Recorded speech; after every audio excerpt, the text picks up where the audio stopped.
toa. Temos irmão Marcos Paulo França, em Rondônia. Também temos alguns colegas do Ministério acompanhando, né?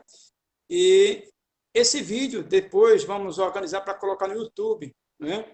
Então, estamos aqui, para quem não me conhece, quem não conhece o pastor Carlos Moraes, ele é o presidente da Comunhão, eu sou o pastor Marcos, missionário da Comunhão Batista Bíblica. Estamos aqui num debate, né, numa entrevista, assim, deixando que o pastor Carlos possa falar um pouco sobre a... Agora melhorou aqui, viu? Aqui eu posso acompanhar melhor também os comentários. Então, estamos aqui trabalhando, vendo aí a atual situação que o mundo se encontra, não é, pastor? Então, precisamos aí ouvir conselhos e, ao mesmo tempo, também descobrir um pouco do o que fazer, como fazer para trabalhar com missões num tempo tão difícil que estamos passando, não é? Então, de antemão, vamos orar, vamos entregar a Deus esse momento, não é, pastor? O senhor pode orar, entregando ao Senhor esse momento, e daí a gente pode começar a entrevista. Pode ser? Pode ser. Vamos orar. Pai amado, nós te agradecemos esse tempo que teremos juntos, bate-papo sobre missões, que o Senhor possa nos conduzir, também ao pastor Marcos, que seja um tempo de edificação, de desafio, de aprendizado, que contribua para a nossa vida pessoal, nossos ministérios, que o nome do Senhor seja engrandecido. Nos dê um tempo agradável e que o Senhor esteja atuando na mente e no coração de cada um de nós, para que coloquemos o nome de Cristo acima de tudo. Pedimos essa bênção e nos colocamos em suas mãos, em nome de Jesus. Amém. Amém. Louvado seja Deus. Pois bem, pastor, o intuito maior dessa convocação, né? Na verdade, temos essa intenção também. Quem faz missões, né? Quem está à frente de missões. Então, temos aí algumas juntas de missões. Temos, na verdade, a AME, né? E eu queria aqui, de primeira mão, o senhor possa falar um pouco sobre a AME. O que é a AME, né? Então, o senhor possa, assim, se apresentar e, ao mesmo tempo, falar um pouco da AME, e daí a gente começa as perguntas. Tá bom. A AME é uma agência missionária. Ela não é representativa de uma denominação. Ela funciona nos padrões das agências missionárias, nos moldes que nós conhecemos aqui no Brasil, vindo dos Estados Unidos. Por exemplo, eu sou de uma igreja batista independente, fundamentalista. O irmão está ligado à Comunhão Batista Bíblica Nacional, que também é de um movimento que veio dos Estados Unidos. E nós temos os batistas regulares, que são de duas missões, né? Eles têm duas missões grandes, a Mid Missions e a BWE, que mandaram missionários para cá. Qual a diferença dessas missões originárias? A comunhão, ela padronizou num tipo de associação, que é a Comunhão Nacional, tanto lá, a Fellowship, como aqui no Brasil, a Comunhão Nacional. E a própria comunhão funciona, então, como uma agência missionária, enviando missionários das suas igrejas. A Mid Missions e a BWE, aqui no Brasil, elas praticamente não enviam missionários daqui, mas os missionários que vieram de lá, eles formaram algumas missões aqui no Brasil, que são agências também, né?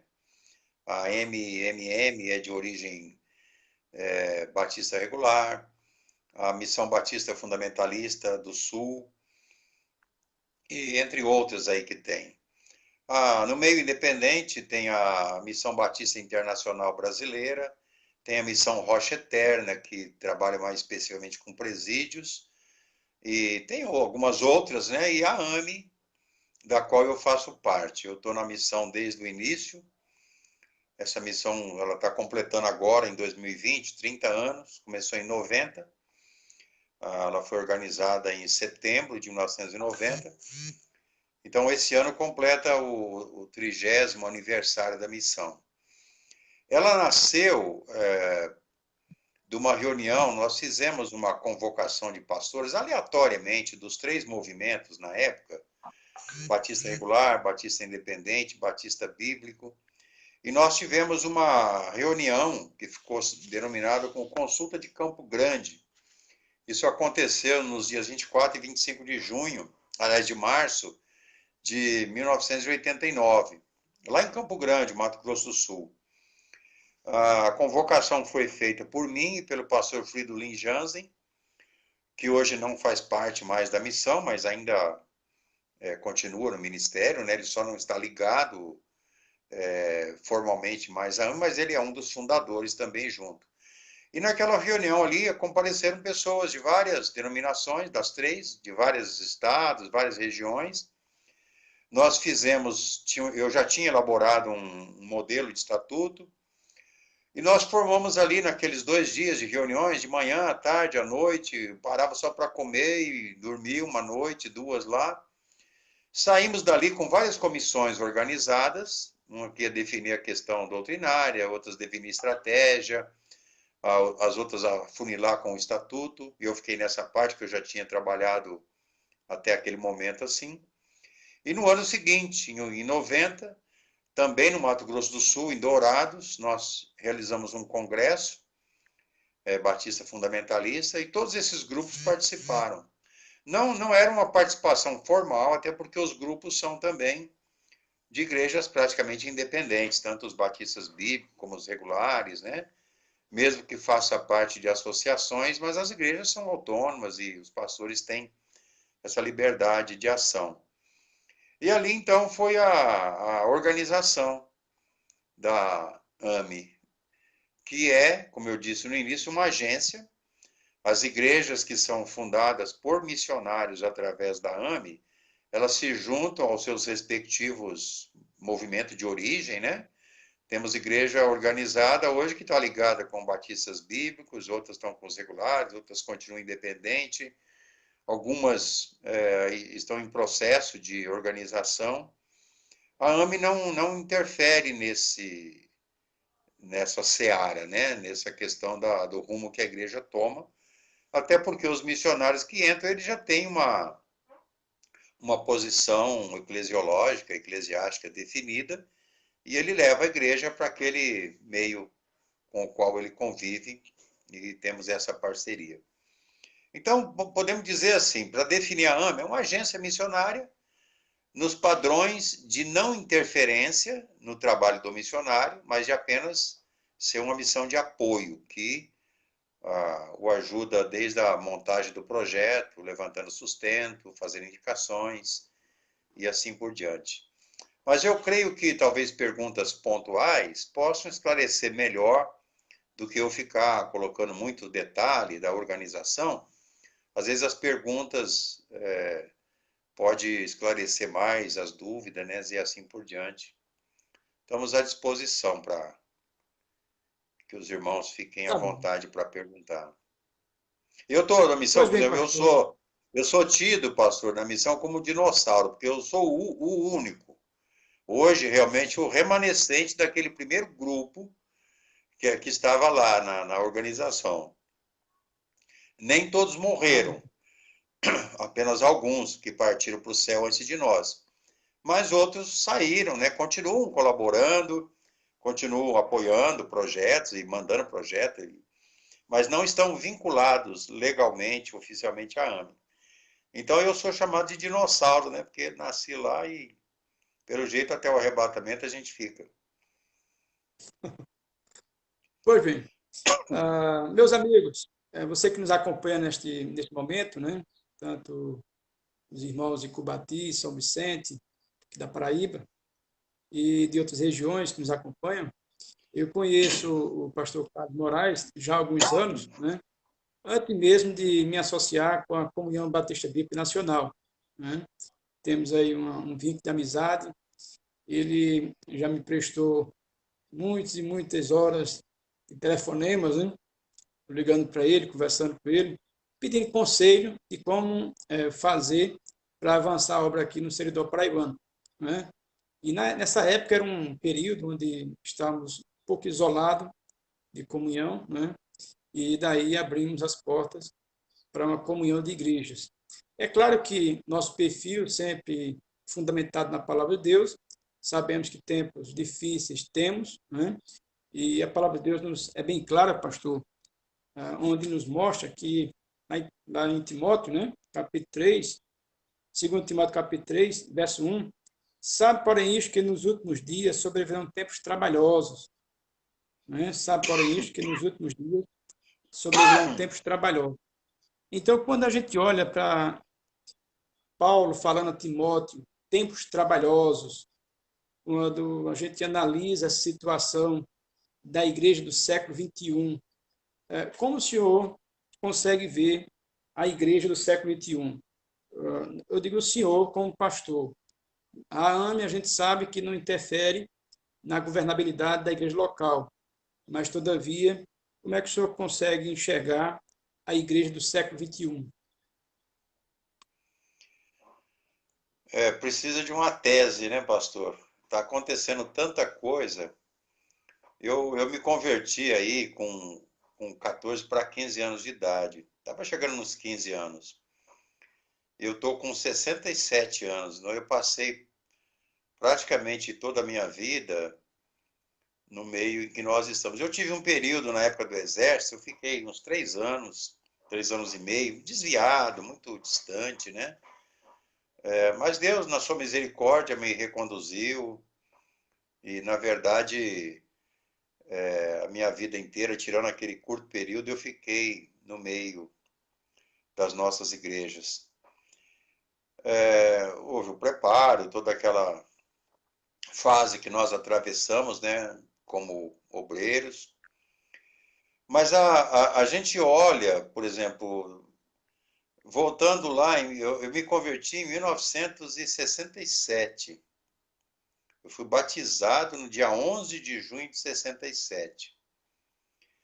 Se pegar aquela data e trazer para hoje, as mudanças que ocorreram nesse planeta Terra foram muito grandes.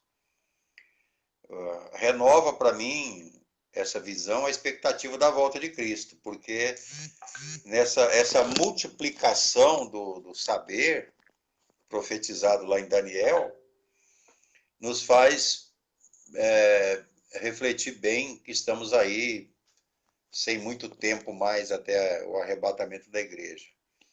Mas se pegarmos os últimos 15, 20 anos, para não voltar muito no tempo, as mudanças que ocorreram foram grandes demais.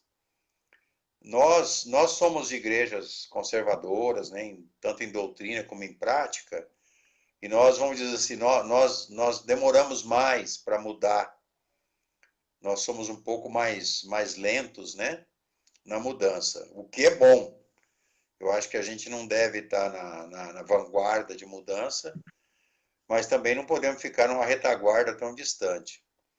E eu até estava dizendo ontem, numa conversa com o pastor Mário Baio, ele tem um programa lá acho que eu mandei aí o link, né,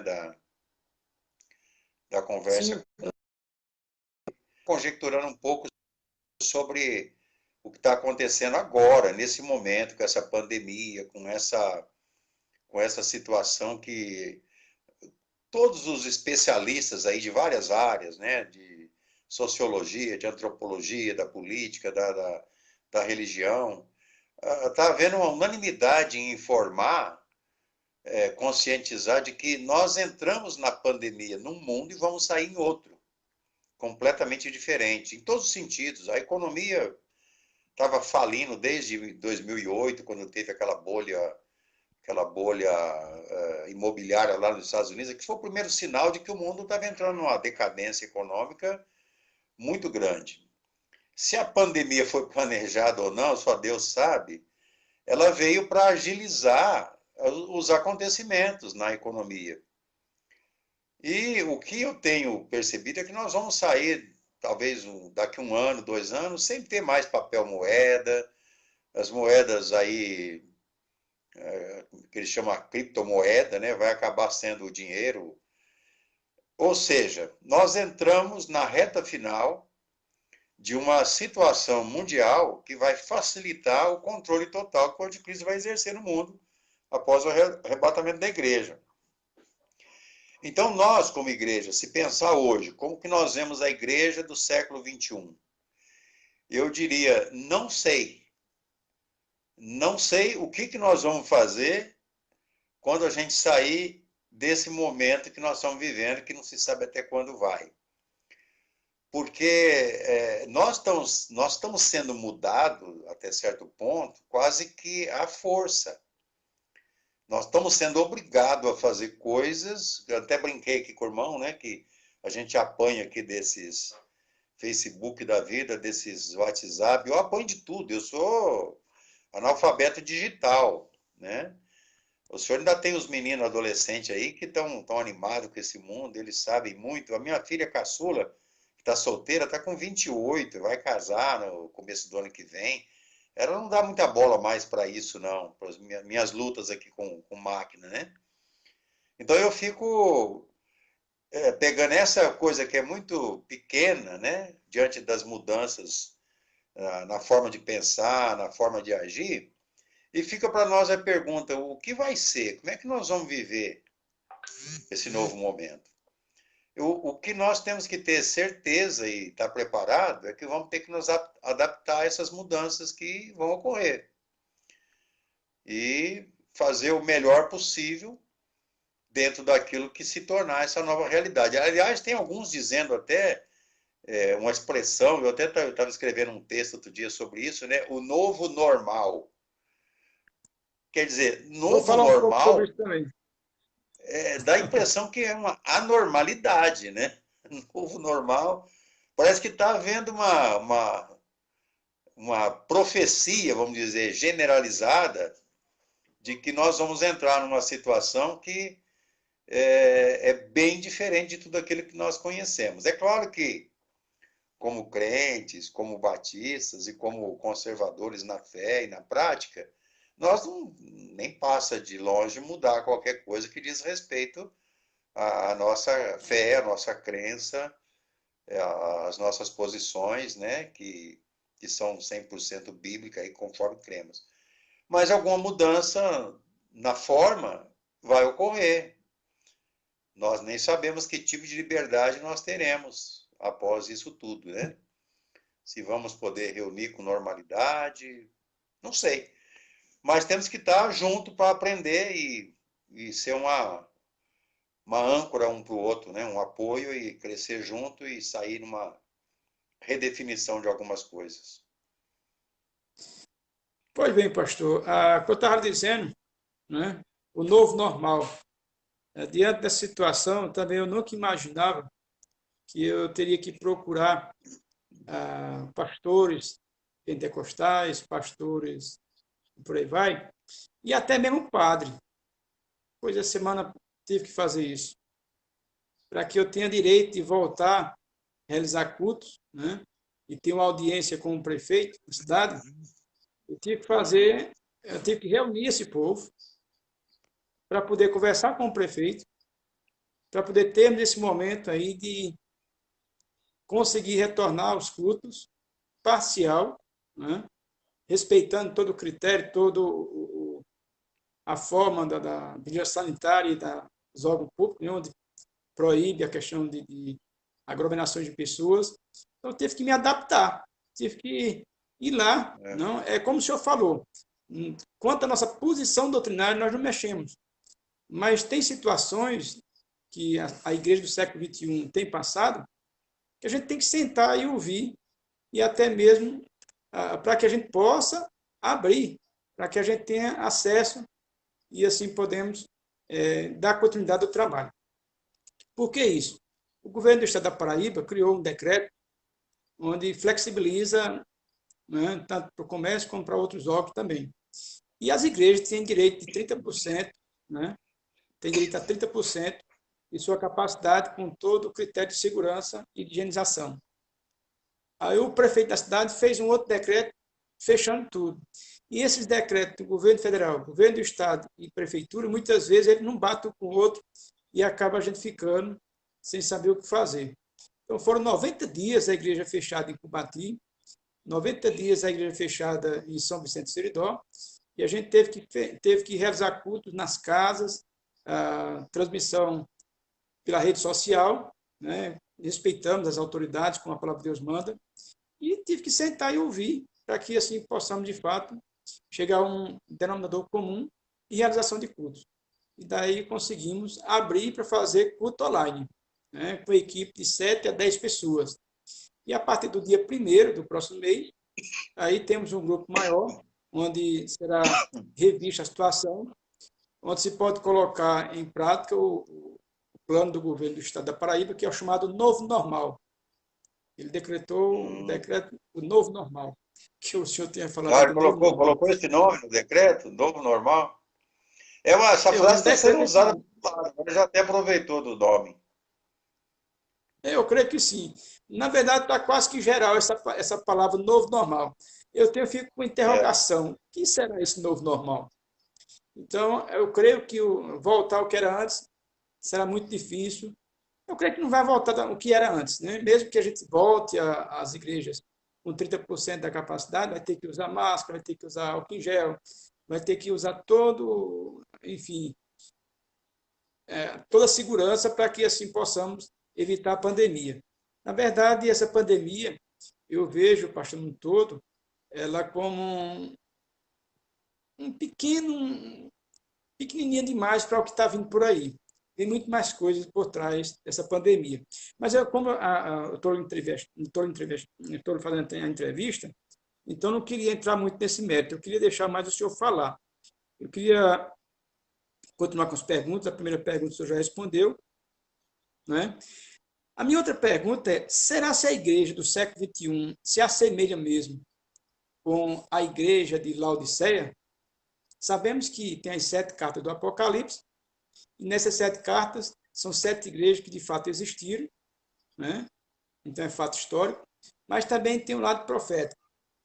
Então, quando você vê as 7 cartas do Apocalipse, a gente vê a última mensagem do Senhor Jesus à sua igreja. E a característica da igreja de Laodiceia, o senhor conhece, sabemos como é que ela é. Será que a igreja do século XXI está a esse ponto, né? Ou o que é que o senhor acha? Pastor, eu tenho um pouco de medo de ser tão taxativo em algumas questões escatológicas, porque eu me lembro que nos anos 80, eu era muito empolgado com a questão escatológica. Naquele período, no final dos anos 70 e começo da década de 80, nós tínhamos muitas publicações. Tinha um escritor americano chamado Hal Lindsey. Nós tínhamos o pessoal de Dallas, alguns doutores ali. Nós tínhamos aqui no Brasil, naquela época, o pessoal da Chamada da Meia-Noite, que ainda existe a missão até hoje. Eles têm muito boas publicações sobre Israel. Mas, vamos dizer assim, a comparação dos acontecimentos do dia a dia com as profecias sobre o fim dos tempos era tão viva que teve uma época que eu fiquei até com vontade de marcar a data da volta de Cristo, né? Eu só não tinha É coragem de falar perigoso. o dia e a hora, porque a Bíblia fala, Jesus diz claramente, aquele dia e hora, ele foi tão específico, né? Aquele dia e hora, Então, claro, né? ninguém sabe, Ninguém senão o sabe. Pai.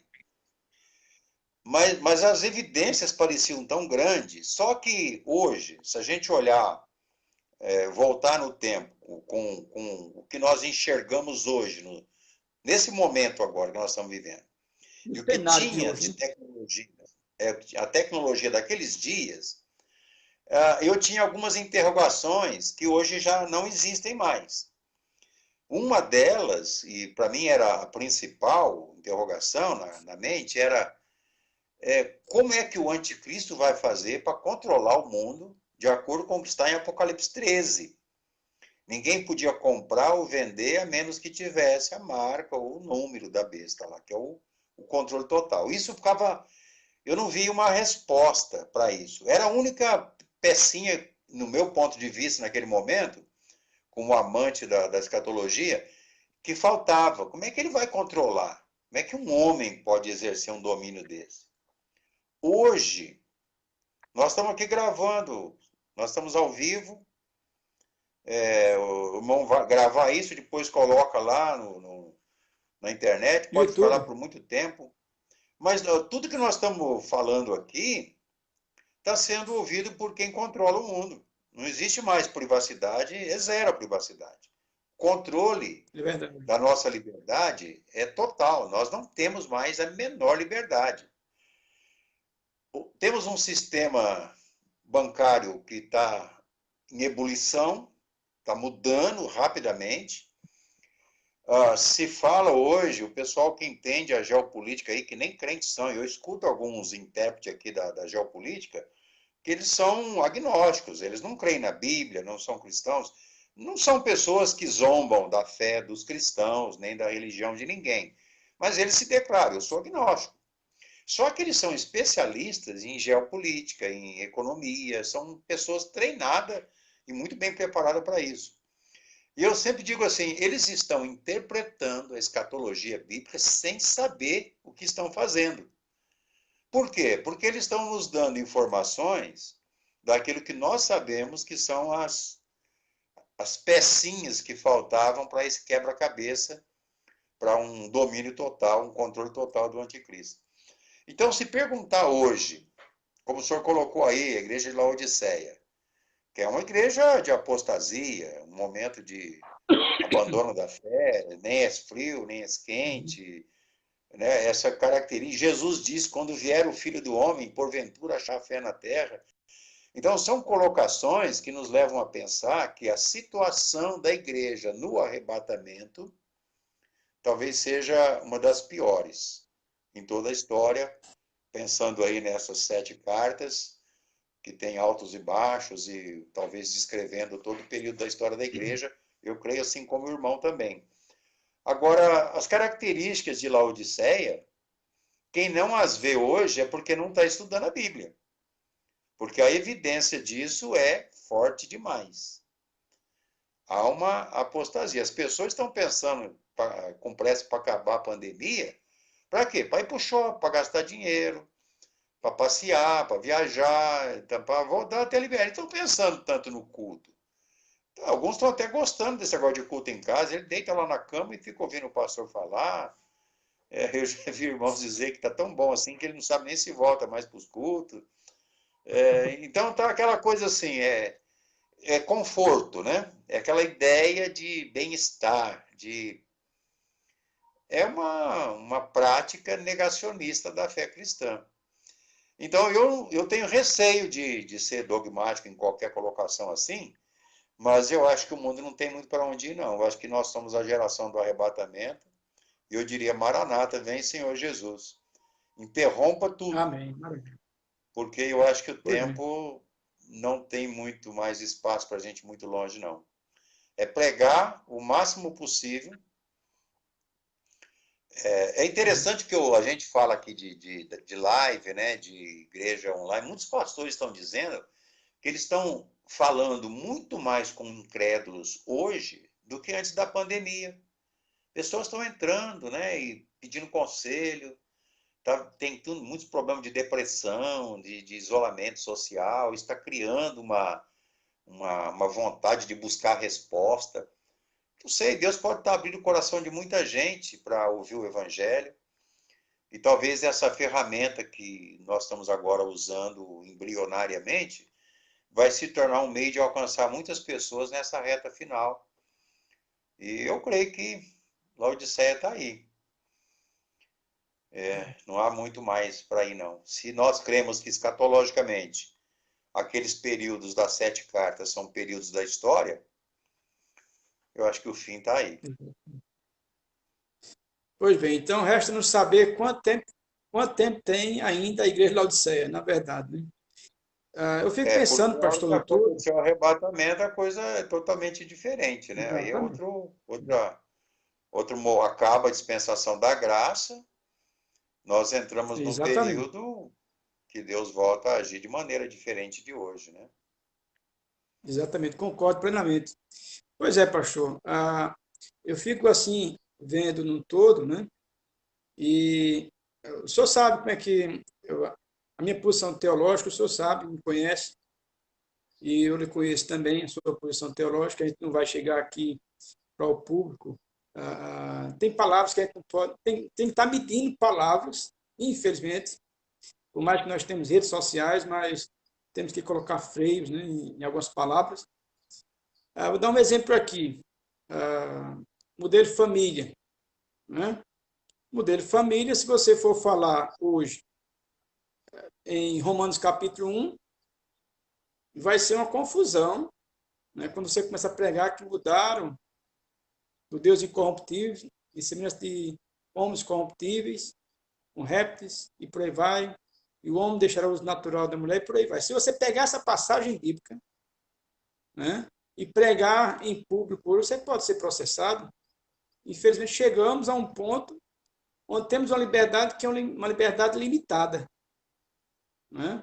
Então, as próprias leis, o próprio sistema hoje, ela tem complicado bastante para você falar a verdade, para você defender os fundamentos bíblicos. Né? Então, na nossa igreja local, pregamos abertamente sobre esses assuntos, mas em público, assim, infelizmente, não podemos nem falar tanto, porque podemos ser processados. Então, a gente já viu história de pastores que foram processados. Hoje já temos igrejas, né? Temos Bíblias falsificadas, tirando essa passagem de Romanos, capítulo 1. Então, a situação é mais grave do que a gente imagina. Agora, eu fico preocupado assim. Por um lado, alguns pensam que vai conseguir resolver, mudar a situação, né, do atual sistema de coisas em questões políticas partidárias. Outros pensam que pode resolver com ultrarradicalismo. E outros pensam que resolve liberando tudo. Então, a gente está nesse fogo cruzado. A igreja que quer defender o fundamento bíblico está nesse fogo cruzado. E se não tivermos bastante equilíbrio, tanto de um lado como do outro, acaba perdendo o pouco espaço que ainda temos de anunciar Jesus. É verdade. Eu creio, compreender? pastor, que eu creio que diante dessa, vamos supor, esse novo normal que se fala, vai incluir também até a nossa fala dentro do templo, porque todo mundo vai estar transmitindo hoje pela internet. Eu tenho certeza que o senhor vai querer transmitir os seus cultos a partir desse momento. Então, até lá dentro, eu lembro que há uns anos atrás eu ia pregar em São Paulo, em alguns lugares, essas igrejas maiores, onde eles já estavam transmitindo, eu sempre perguntava para os meninos lá que mexiam com a parte técnica, vocês estão transmitindo, colocando na internet, tá? Por quê, pastor, o senhor está perguntando? Eu falei, não, é só para saber. Porque eu sabia que a maioria já estava colocando. Então, eu ia maneirar até nos exemplos que usa lá, porque eu podia deixar a igreja em maus lençóis se eu dissesse alguma coisa aí. Não era só a minha pessoa, mas eu estava lá dentro daquela igreja e tinha que ter cuidado, né, com citações que você faz. Até porque a minha visão hoje, o que a igreja tem que fazer nesse mundo tão bagunçado que está? O senhor falou em questão familiar, questão de isso pode, se não pode, o que é certo, o que é errado. Se nós formos tentar mostrar qual legislação que é a certa ou aquela ali, não vai adiantar nada. Agora, uma coisa é certa, a pregação do evangelho, ela não cria, vamos dizer, impedimento, pelo menos no nosso país aqui, nós não temos nenhuma barreira de dizer que nós cremos que Jesus é Salvador, expor esse plano da salvação conforme nós aprendemos e pelo qual nós fomos levados a Cristo. Não tem nada que nos impede de fazer isso. E eu creio que essa proximidade do fim, essa urgência de pregar o Evangelho, é dizer para a pessoa crer no Senhor Jesus será salvo. Porque quando nós vamos ali para o livro de Atos, que é a história inicial da igreja, nós não temos muitas polêmicas ali dentro do livro. Nós temos a reação do Império Romano, principalmente, contra a pregação do Evangelho. E essa reação que tinha do Império Romano, e não só com a igreja, mas com o judaísmo também, que era forte, né? Na verdade, a própria igreja era quase que vista como um ramo do judaísmo, que era quase que essencialmente judaica naquele momento. Mas o que causava perseguição para o cristão ou para o judeu era o fato dele não aceitar César como Deus. O cristão jamais ia levantar a mão e dizer Ave César ou Salve César. Isso era um reconhecimento da divindade do César. O cristão não se curvava a isso. E aquelas expressões que nós vemos ali, antes importa obedecer a Deus do que aos homens. Senhor, olhe para as suas ameaças e nos concede a força de continuarmos. Tudo aquilo ali não era continuar defendendo posições de família, nem posições relacionadas com pontos discutíveis, né, da legislação dos países, em qualquer parte do mundo, mas de pregar o evangelho. Eu creio que até isso pode surgir obstáculo para nós, até para você fazer o que eles chamariam de proselitismo religioso, quando você tenta convencer o outro da sua fé, porque a liberdade do outro impede que você fale com ele. Mas, por outro lado, aí nós vemos as redes sociais. Se eu não entrar aqui com nada polêmico, nem com o governo, nem com a religião de ninguém, eu posso estar dizendo o que eu creio e o que a Bíblia diz. Porque eu não estou confrontando alguém particularmente, pessoalmente. Eu estou dizendo o que a Bíblia diz. Então, nós temos ainda uma grande abertura dessa pregação do Evangelho, alcançando pessoas. Se ele quer ouvir, bem. Se eu estou pregando dentro da igreja, entrou lá quem quis. Se eu estou pregando na internet, sintonizou onde eu estou quem quis. E não, ninguém está sendo forçado. Eles podem me proibir de bater palma numa casa, de entregar uma literatura para alguém que está num lugar público, de coisa. Mas nós temos hoje canais que nos levam a falar da nossa fé em Cristo. Então, eu não vejo grande dificuldade para a gente continuar pregando o Evangelho por enquanto. Eu vejo dificuldade na parte de defesa de certas posições que são importantes, mas com relação ao incrédulo, não. Eu tenho que dizer para o incrédulo que jeito de família que eu acho que a Bíblia ensina. Eu tenho que dizer para ele que o homossexualismo é pecado, que questão de gênero, questão de biologia.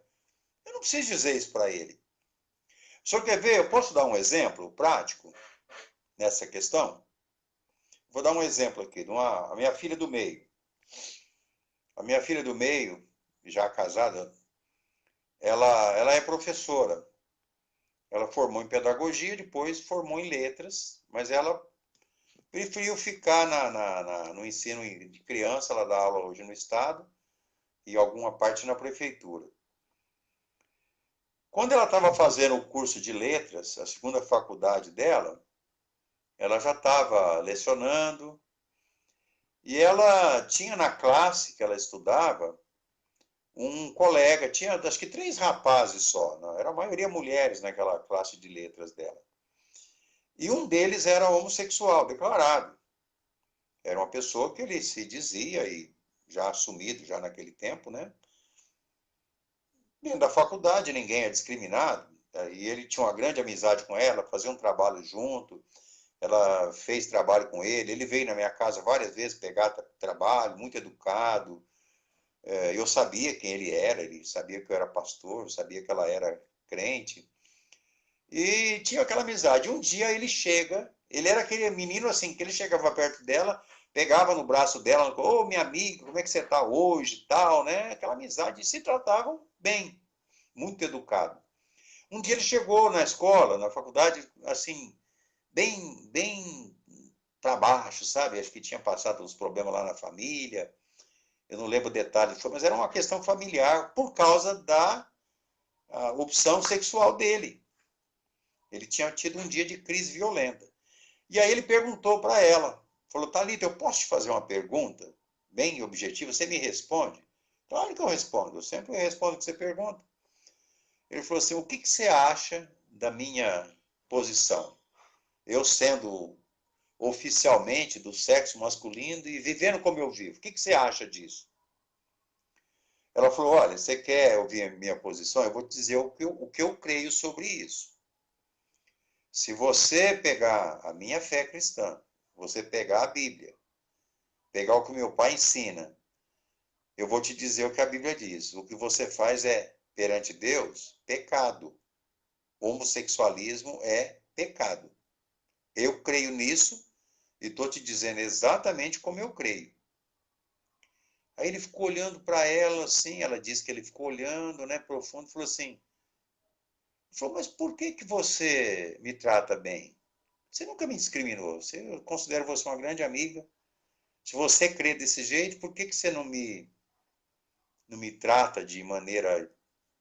Ele não usou o termo, mas discriminando, né? Ela disse, porque você é meu amigo e você faz da sua vida o que você quer. Agora, você perguntou o que eu creio. O que eu creio é isso, você está vivendo em pecado. Como eu estou vivendo em pecado quando eu faço qualquer ato pecaminoso, como meu pai, minha mãe, como todo crente, todos nós somos pecadores. Mas os pecados nominais que estão lá, esse está entre eles. Aí sabe o que ele disse para ela? Aquilo marcou muito, isso faz anos já. Ele disse, puxa vida, Thalita, se todo mundo agisse como você, o mundo seria melhor. Ou seja, ela concordava com ele? Não. Ela o discriminava? Não. Ela tratava mal? Não. Era um colega de classe, um amigo. E eu creio que aí, essa forma que quando nós tratamos alguém, o crente genuíno trata as pessoas assim. Se chegar alguém perto de nós não vamos perguntar nada da vida dele, vamos tratá-lo bem, vamos pregar o evangelho para ele. Agora, se ele questionar o que eu creio, eu vou ter que dizer para ele. Mas eu não preciso sair dizendo para as pessoas que eles estão errados. Eu tenho que dizer para eles que eles são alvo do amor de Deus. E se ele crê em Cristo, Cristo pode mudar a vida dele por completo.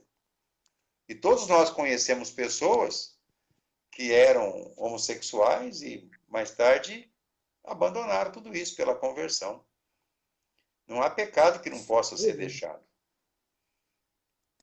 Concordo, pastor. Agora, isso Na eu verdade, não posso confrontar. Eu não posso confrontar alguém, porque é a liberdade dele, ele faz o que ele quer da vida dele. cada um vai dar conta de si a Deus, né? Exatamente, ele Ah, vai prestar conta dele, né? O que eu não posso é dizer que ele está certo. Não, toca a sua vida, a vida é assim exato. mesmo. Não, eu creio que não. Agora, você faz o que você quer da sua vida. Você tem liberdade. Faça como quiser. Eu acho que aí a gente evita muito problema. Nós não estamos legislando. Aliás, a Bíblia fala para a gente não julgar, né? Nós não somos juízes do mundo. Nós temos que crer no que é certo e pregar o que é certo. E a pregação do que é certo muitas vezes vai trazer perseguição. E aí então nós vamos ter que Exato. aguentar essa As pancadas. perseguição se ela vier. Fazer o quê, né? Negar a fé em Cristo nós não Exatamente. podemos.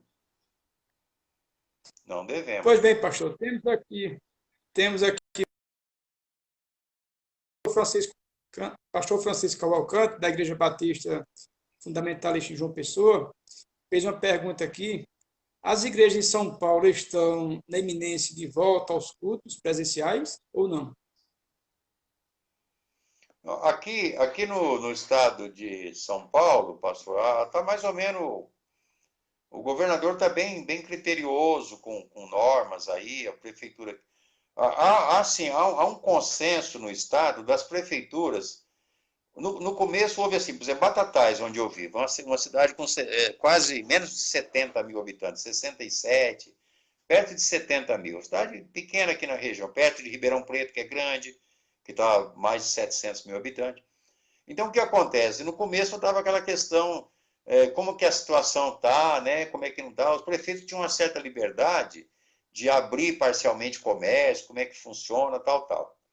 Mas começou a expandir muito e veio para o interior a contaminação maior. Nossa região, inclusive, está muito séria nesse momento, está numa escalada aqui de contágio, né, na região toda.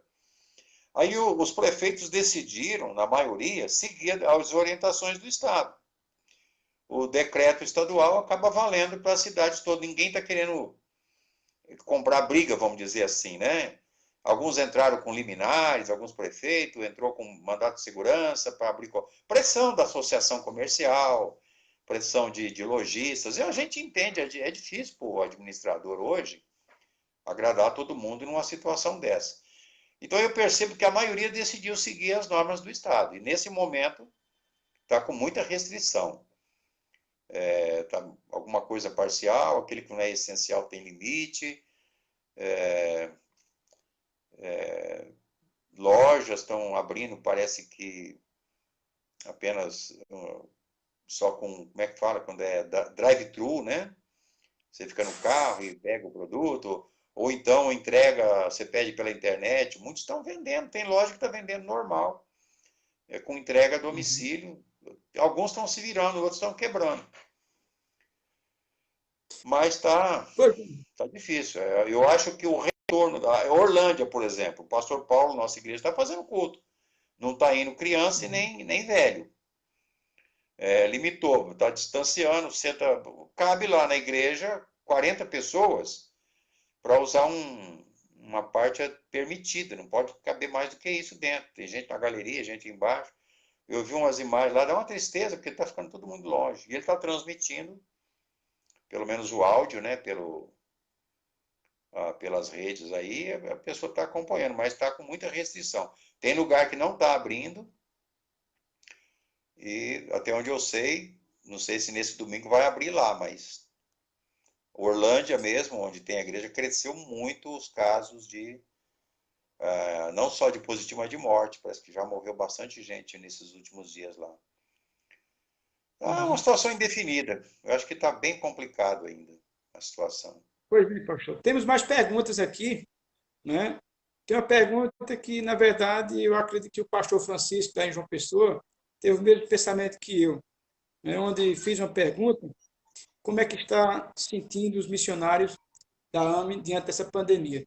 E complementando essa pergunta, eu também pergunto o impacto financeiro das igrejas e nas missões. Então, o que é que o senhor tem visto no todo aí?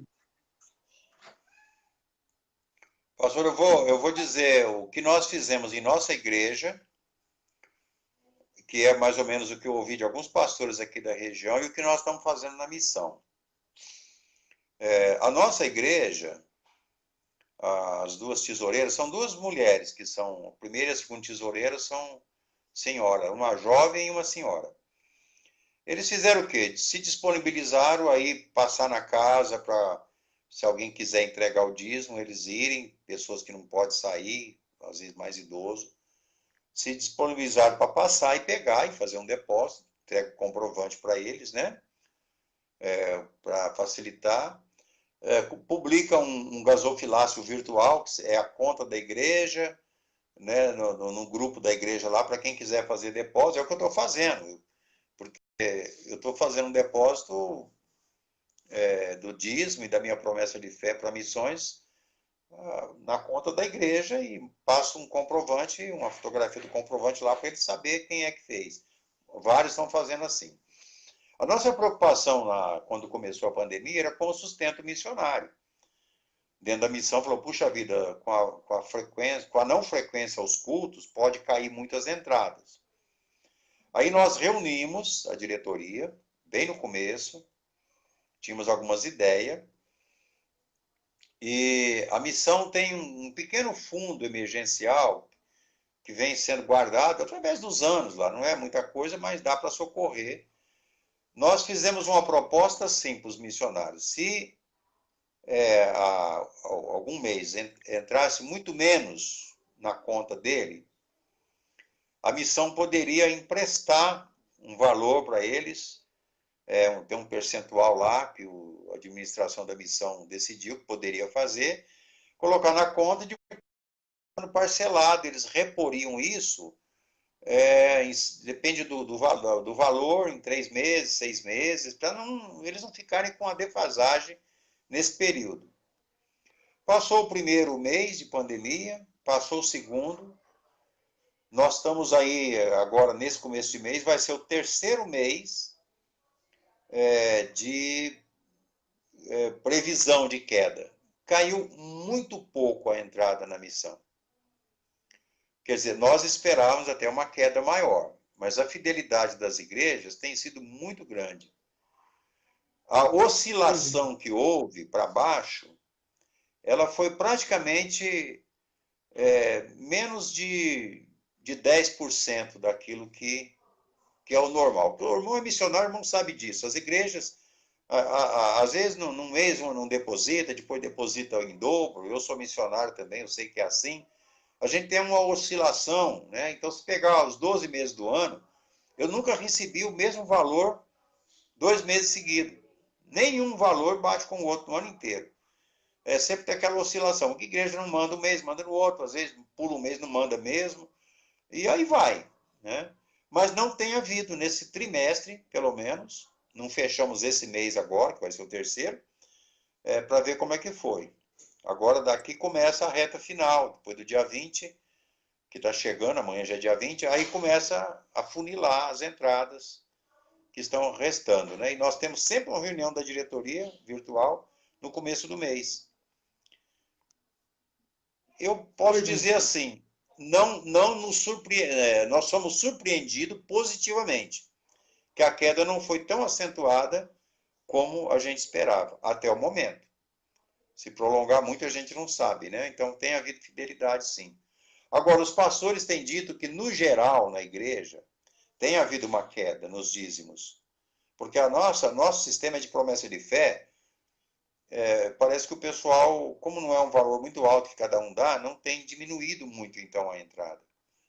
Agora, o dízimo, às vezes, cai porque a pessoa perdeu renda, ele está dando um dízimo menor, não porque ele está sendo infiel, mas porque ele perdeu renda, ele fez acordo, outros perderam emprego. Então, há uma perda que eu não diria por infidelidade, mas por dificuldade financeira mesmo, que está atingindo todo mundo. Até agora eu diria que, graças a Deus, as nossas igrejas têm encarado a coisa de maneira positiva, né? Pastor, a AME tem quantos missionários hoje e em quais cidades ou quais estados? O pastor, nós temos hoje, eu posso até contar, não sei se é 31, deixa eu ver, 2, 4, 6, eu estou no site aqui da Missão Aberta, 2, 4, 7, 10, 13, 16, 19, 22, 24, 27, 32. Eu sempre fico na dúvida se é 30 ou 31. São 32. 32 projetos na missão. Nós temos projeto no Amazonas, temos 3 projetos no Amazonas, temos um projeto no sul do país, praticamente nos estados do sul, Rio Grande do Sul, Paraná. Não temos hoje em Santa Catarina, já tivemos, mas não tem. Temos no estado de São Paulo, temos no Nordeste, no Chile são 2 missionários e um se preparando desses 32. Tem um que está levantando sustento ainda, mas que vai para o Chile também, seriam 3 indo para o Chile. Desses 32 projetos, 2 são projetos voltados para a parte mais assistencial, por exemplo, não é projeto de plantação de igreja, mas tem o ITV lá em Manaus, que é um trabalho de evangelização de crianças, e o IAME, que é em Dourados, no Mato Grosso do Sul, que também trabalha com órfãos, né? Mas é evangelístico também. E os demais todos são... Temos um em prisões lá, o missionário Joel, em Porto Alegre, que ele está trabalhando quase como aquele estilo da missão Rocha Eterna, trabalhando dentro de presídio. E os demais todos são plantação de igreja. Tem um missionário se preparando para o Timor-Leste, está levantando sustento, está indo agora. Ele ia agora em setembro, o senhor teve contato com ele aí, foi um grande socorro para o Osmundo, né? Ele ficou doente aí, a missão está muito grata até com o irmão foi um socorro para ele num momento de muita dificuldade que ele estava, precisando de ir ao médico, não conhecia nada. O senhor precisa contar essa história aí mais detalhada, porque para ele foi uma grande bênção, ele tem muita gratidão com isso. E nós não tínhamos ninguém da missão por perto aí, né? Que era colega dele, nem pastores. E ele, não sei como é que foi que ele chegou até o irmão, ele não me deu muitos detalhes, mas eu acompanhei naqueles dias a sua correria lá, socorrendo, né? E sendo uma bênção na vida dele. E um que está indo Pois para a Índia, que também está levantando sustento. Então, hoje a missão está. Tem vários projetos em fase de aprovação que não estão entre esses 32, mas que está tudo interrompido, porque nós tivemos que frear, muita coisa estava sendo feita. Não isso. conseguimos dar andamento em 3 projetos que estão em fase de aprovação, que era para até o final do ano, agora não sabemos quando que vai Pois é, com essa se pandemia, né, concretizar. pastor? Com essa pandemia tivemos que parar vários projetos, né? Então, na verdade, aqui também não é diferente. Mas falando um pouco do Missionários Mundo, quem entrou em contato comigo primeiro foi o pastor Francisco Cavalcante, da Igreja Batista Fundamentalista em João Pessoa, né? Entrou em Ah, sim. contato comigo, e daí eu entrei em contato com ele, fui até a cidade onde Coremas, né, onde ele estava, e levei para Campina Uhum. Grande. O Missionário Osmundo, eu conheci ele em São Paulo, em conferência que tivemos da Comunhão Batista Bíblica, né? Então, a Sim, gente já tem, assim, uma... E conheço bem o Lorinaldo, né? Que é missionário, que é sim. família, né? Do Osmundo. É irmão dele. Então, isso, irmão. Então, a gente já tem esse vínculo com o Lorinaldo, e o Osmundo sabia que ele já estava se preparando para ir, né? Então, ele está na fase final para ir para o Timor-Leste, né? Mas estamos Uhum. aqui para servir. No todo, eu não vejo, pastor, assim, barreira para trabalhar ou fechar só o grupo batista bíblico. Não, sou batista bíblico, entendeu? Mas, ao mesmo tempo, nós temos uma boa comunhão aqui com os batistas regulares da Paraíba, temos boa comunhão com igrejas batistas independentes. Agora, sempre eu Uhum. procuro aquele grupo de igrejas que são mais conservadoras, né? Seja bíblica, Sim. seja independente, seja regular. Agora, eu faço parte da missão Batista Bíblica, eu sou missionário da missão, né, da comunhão Batista Bíblica Nacional, Uhum. e nós nos respeitamos, nos damos bem. Como o senhor mesmo falou no início, o senhor é da AME, eu sou da comunhão Batista Bíblica, É, e temos inclusive aqui. o pastor Osmundo é membro de uma igreja batista bíblica lá em Campo Grande. Ele, Exatamente. O Lorinaldo é missionário pela comunhão, o Lorinaldo é da mesma igreja dele, e eles, a Igreja Batista Bíblica Monte Castelo, lá em Campo Grande, Mato Grosso do Sul. Ele está pela AME, mas ele vai fundar lá no Timor igrejas que certamente serão Batista Bíblica. A AME é só a agência dele, né? Ele vai Exatamente. seguir aí a orientação que ele tem de grupo, né, de igreja, a missão não interfere nisso. Seria interessante, pastor, o senhor responder também para alguns colegas da Paraíba, que muitas vezes, quando se associa a uma comunhão, ou você entra numa agência missionária, a minha pergunta é, um exemplo, eu sou batista bíblico, temos aí na Paraíba batistas independentes, alguns. Esse teria que mudar o nome ou continuaria do mesmo nome, mesma forma e associado com a AME? Seria interessante você responder isso, né? Não, Porque existe também. não tem mudança nenhuma, pastor. Se a igreja é batista regular, se ela é batista fundamentalista, porque eu sei que tem um movimento batista fundamentalista no Brasil que as igrejas não são nem regular, nem bíblica e talvez seja independente, porque eu sei que muitos missionários que vieram para o Nordeste no passado, eu conheci a história de muitos deles aí por causa do jornal de apoio, eles chegavam à Igreja Batista Fundamental. Aí você perguntava, você é ligado com os regulares? Não. Você é batista bíblico? Não. Você é independente? Ah, somos independentes, mas porque independente dos Estados Unidos para cá, tem quase 700 missões batistas independentes nos Estados Unidos. É um movimento missionário que ninguém sabe do outro. Então eles chegam aqui no Brasil, muitos missionários chegaram, e eles nunca conheceram outros independentes aqui. Então, o que a AME tem é uma posição doutrinária, fundamentalista. A pessoa que entra como missionário indicado pela igreja dele, ele vai levantar sustento nas igrejas que ele quiser, no meio fundamentalista, e a igreja que ele vai fundar vai se ligar com o movimento do qual ele está ligado, a igreja enviadora dele. Não tem que mudar nome de igreja, não tem que...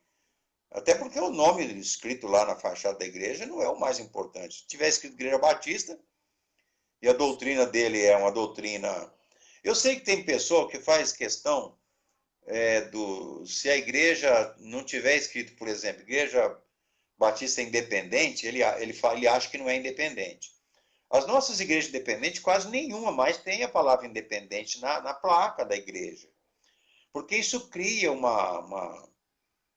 cria perguntas que a gente não precisa de responder. Por que é independente? Aí você vai contar uma história do fundamentalismo lá nos Estados Unidos, por que isso... É igual regular, né? Um nome assim, você pergunta o que é regular? Ela não é boa nem ruim, é mais ou menos, porque a palavra diz isso. Surge muita brincadeira até entre nós, né? Pastores, às vezes, esse cara é regular, ele não é nem bom nem ruim. A gente sabe que o sentido não é esse, é só zoeira, né? Mas é porque houve uma regularização, uma normatização das igrejas lá, então o termo foi mal traduzido para cá. Agora, isso não é importante. O importante é qual é a sua posição doutrinária. É batista fundamentalista? Você crê? E isso é que importa. O nome que ele vai colocar na igreja, se o irmão colocar a Igreja Batista de Cubati,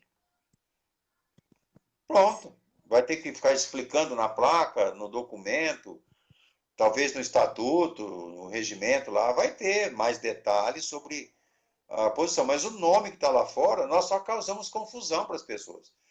Entre nós, os fundamentalistas, o nome mais bonito que tem é Batista Bíblico.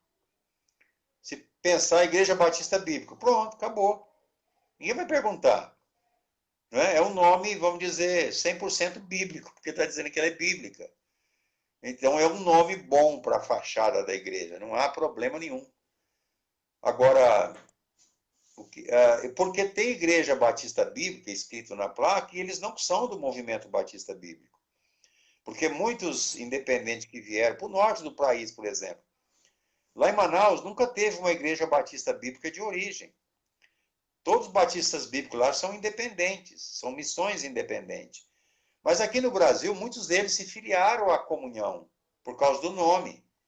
O que tem de errado nisso? Nada, eles decidiram se juntar a uma junta estadual ou a comunhão nacional, e eles têm ali comunhão. Esse é um mérito que eu nunca na minha vida entrei nessa questão como se isso fosse uma coisa fundamental. Né? Então, a missão, a AME como agência, nós não vamos, por exemplo, aceitar que alguém esteja plantando uma igreja para ligar a igreja na convenção batista. Temos alguma coisa contra a convenção? Eu não tenho nada contra a convenção. Se eles estão pregando o evangelho, que pregue o evangelho. São questões organizacionais. E dentro da convenção, eu conheço pastores aqui no estado de São Paulo, que é muito melhor do que algumas igrejas batistas fundamentalistas. Eles estão mais fundamentados do que alguns que a gente conhece por aí.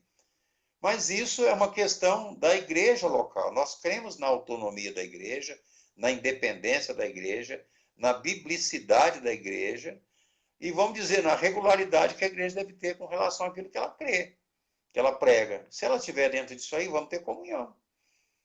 Vamos tocar o barco em frente e vamos nos ajudar mutuamente, porque nós temos algo que nos une, que é Cristo, né? E a nossa posição doutrinária. Pastor, estamos aí há mais de uma hora de transmissão. Queremos dar a oportunidade para o senhor trazer um versículo bíblico e uma pequena explanação. Em seguida, o senhor faz as considerações finais, tá bom? Tá bom, pastor. Eu, quando tenho liberdade de citar um versículo, eu sou bem repetitivo com o versículo, que para mim tem um significado muito grande, porque tem toda uma história. Eu estava vivendo um momento muito difícil de decisões, há coisa de uns 25, quase 30 anos atrás, e um irmão citou para mim, quando você chegar em casa, lê esse versículo aqui. Sabe aqueles versículos que eles estão lá o tempo todo, você já leu por ele, passou, mas ele nunca tinha te chamado a atenção de uma maneira, e naquele momento, dada a circunstância que vivia, ele foi uma mensagem assim que bateu lá no ponto, e a gente acaba fazendo desses versículos aquela bandeira, né, que a gente carrega em alguns momentos da vida. É o versículo de Jeremias 33:3, onde Deus fala através do profeta Jeremias, clama a mim e responder-te-ei, e anunciar-te-ei coisas grandes e ocultas. Tem uma versão que diz coisas grandes e firmes. Eu gosto da palavra ocultas, que era a versão que eu usava na época e que estava transcrito lá, né? Que não sabes. Responder-te-ei aquilo que você não sabe. E eu estava vivendo uma situação de muita pergunta e pouca resposta. E aquele texto mexeu muito comigo naquele momento. Eu passei a refletir bem, depois fiz um estudo em Jeremias, acabei pregando uma série de mensagens em Jeremias, não o livro todo, mas algumas mensagens que para mim foram muito marcantes. E eu acabei tendo uma identificação assim muito grande com Jeremias no Antigo Testamento. É um dos profetas que eu me aproximei muito, porque Jeremias era muito ousado, né? Jeremias dizia coisas que a gente fala assim, como é que ele tem coragem de dizer isso para Deus, né? Ele parece que é um profeta briguento, ele questiona Deus. E na cultura hebraica era muito comum você, vamos dizer, não era desrespeitoso você questionar Deus. No sentido, não aquele questionamento desrespeitoso, mas de precisar de uma explicação. Como Isaías faz, por exemplo, lá, quando ele é chamado no capítulo 6, né, tem uma mensagem maravilhosa de chamado de Deus ali, e Deus começa a dizer para ele que ele ia pregar e ninguém ouvia a mensagem que ele estava pregando. Ele recebe um chamado, é enviado para pregar, e Deus diz para ele assim, você vai pregar e o povo não vai te ouvir. E aí, então, ele questiona, ele fala assim, mas até quando? Aí Deus dá uma resposta longa para ele, que é outra mensagem, né? Até que a terra seja assolada, aí vai contando lá tudo. Ou seja, o cativeiro babilônico viria, independente da pregação de Isaías. E Jeremias e Isaías, então, tem muito disso, né? Então eu fico colocando ali, nós podemos questionar Deus, mas sempre muito pronto para ouvir a resposta que ele tem para nós. Dificilmente é a resposta que nós esperamos, mas sempre é a resposta que nós precisamos. Esse tão único, né, que nós vivemos no mundo hoje, esse versículo traz um consolo muito grande. Deus está ouvindo as nossas orações, Ele quer o nosso clamor, e Ele vai responder de uma maneira que nós não sabemos, mas vai ser o certo e o melhor para nós. Eu fico Acho que observando, traz pastor. um conforto e um consolo muito grande para nós. Eu tenho muitas interrogações do depois dessa pandemia, né? Mas tem hora que eu fico tranquilo, falando, bem, Exatamente. Deus vai fazer o que é certo e nós sabemos. Exatamente isso. No início, né, tivemos aí algumas interrogativas. A questão da escatologia mesmo é uma das interrogativas, né? E É, aí cabe muito pano para manga, né? A gente não pode aí sim, entrar muito em escatologia, a gente pode, assim, pensar em outra ocasião, mas foi muito bom o papo, foi muito bom a conversa com o senhor, no qual só tenho a agradecer, né, o senhor ceder esse espaço, né? E estamos aqui para servir, e um servir ao outro, e servimos ao mesmo Rei e Senhor, né? Então, servimos a Jesus e temos a mesma causa, né? O reino de esse é o nosso Cristo. propósito. Exatamente. Então, só Eu temos a agradeço agradecer. muito, irmão, agradeço, irmão, pelo convite, pelo bate-papo aí, foi bom. E quero mais uma vez agradecer, irmão, pelo que fez pelo pastor Osmundo. Eu sei que ele tem sido grato, né? Mas agora, Isso. oficialmente, aqui em nome da missão que o representa, né? Agradecer ao irmão pela sua maneira tão. Assim, ele ficou surpreso, né? num lugar de tanto desconhecimento, embora fossem parentes ali onde ele estava, mas precisava de alguém que tivesse um expediente e resolvesse a questão, né? E Deus usou o irmão ali para ser bênção, né? E que Deus seja Pois glorificado bem, nisso. Eu pastor. sei que esse é o propósito do irmão ao servi-lo. Eu gosto de dizer o seguinte: ele foi abençoado e eu fui abençoado. Né? Então, só temos Com a certeza, agradecer a com Deus certeza, pelo momento que tivemos aí. com Bom, certeza. então só temos a Amém. agradecer e louvar a Deus por tudo. E vai ficar disponível no YouTube. Eu queria fazer o convite a você que está nos acompanhando, agradecer também a todos que estiveram conosco, os irmãos de Rondônia, de João Pessoa, de outras regiões. Tem algumas perguntas, mas é muito rápido, fica passando aqui, não dá para ler todas, né? Mas queremos agradecer a todos que estiveram conosco essa noite, né? E convidar você a acompanhar na íntegra, naquele que chegou no finalzinho da transmissão, no YouTube. Né? Temos aí o projeto de evangelização do Seridó no YouTube. Então se inscreva lá no nosso canal e assim vamos. Agora tem que se inscrever, dar um joinha, né? Dar um joinha e ao mesmo tempo tem que balançar o chocalho para chorar no cantinho. Não tem o O nordestino tem o sininho, chocalho, né? né? É o Sininho. sininho É, tá para quebrar certo. um pouco o gelo, entendeu? Pois bem, então só temos a agradecer por tudo. Vamos orar mais uma vez, encerrando esse momento de comunhão. Pai Santo, te louvamos, te agradecemos pela vida do pastor Carlos, te louvamos, ó Pai, pela agência missionária independente. Também te pedimos, ó Pai, que o Senhor possa nos dar sabedoria a caminhar nesse tempo difícil, como a tua palavra mesmo fala, que nos últimos tempos teremos tempos trabalhosos, mas sabemos, ó Pai, tanto que a comunhão batista bíblica, os batistas regulares e também a AME, tantos outros, tem também, ó Deus, esse desejo de levar teu evangelho até a tua vinda. Possamos assim, ó Deus, nos fortalecer, aprender de ti, cada um possa nos doar um para o outro e o Senhor possa ser glorificado em tudo. Te louvamos em nome de Jesus. Amém. Amém. Pastor, um abraço. Vou dar o joinha lá E Aliás, vou dar no agora YouTube. já. Isso. Tá bom, um abraço. Um abraço. Obrigado, pastor. Tchau, tchau. Tchau.